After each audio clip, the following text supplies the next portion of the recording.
America અને ભારતની trade deal થઈ એ ડીલનો વિરોધ ઠેર ઠેર થઈ રહ્યો છે.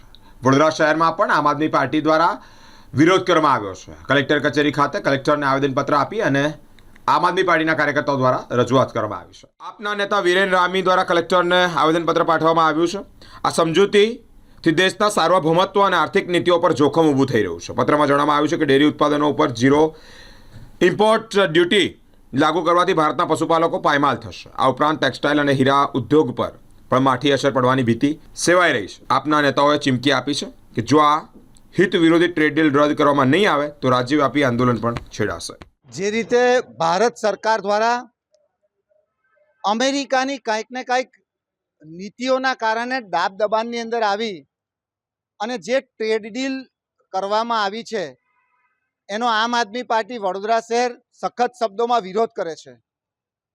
ભારત સરકાર અમેરિકાની અંદર કોઈ પણ માલ મોકલે તો એની અંદર 18% જેટલો ટેક્સ લાગવામાં આવે.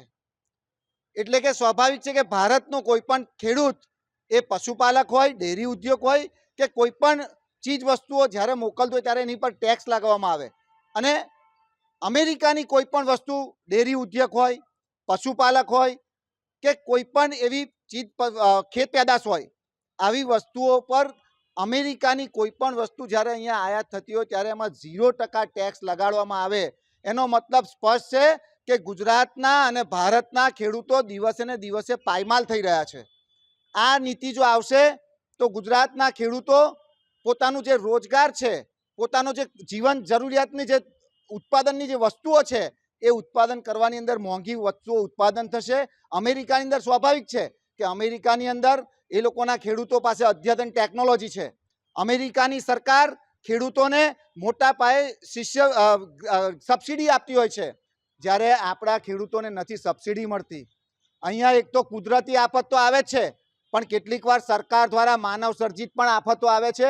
અહીંના ખેડૂતોને બે પાક પણ આપણે પાક ઉગાડવો પણ મુશ્કેલ થાય છે. ત્યારે તમે જુઓ કે ગુજરાતનો અને ભારતનો ખેડૂત દિવસે ને દિવસે પાયમાલ થતો રહ્યો છે.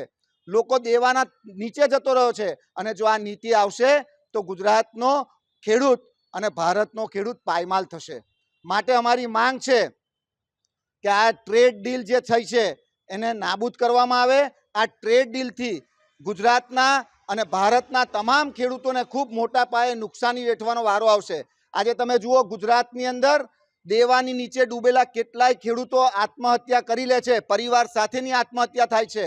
અને એવા સંજોગોની અંદર જો ટ્રેડ ડીલ આવશે તો ગુજરાતના જે ખેડૂતોની ખેત ઉત્પાદક છે, પશુપાલક સાથે જોડાયેલા જે લોકો છે કે જે નાના નાના વેપારીઓ છે એ લોકોને બહુ મોટા પાયા પર નુકસાન વેઠવાનો વારો આવશે. ત્યારે અમારી આ માંગ છે અને જો આ માંગને સંતોષવામાં નહીં આવે તો આગામી દિવસોની અંદર ગુજરાતના તમામ ખેડૂતો સાથે, નાનામાં નાના વેપારી સાથે જઈ અને આ ટ્રેડ ડીલથી જે ગેરફાયદા થાય છે એ અમે સમજાવવાનો પ્રયત્ન કરી અને સાથે સાથે આ ટ્રેડ ડીલ પાછું લેવા માટે અમે સખત પ્રયત્ન કરીશું અને આ ટ્રેડ ડીલને અમે સખત શબ્દોમાં વખોડીએ છીએ.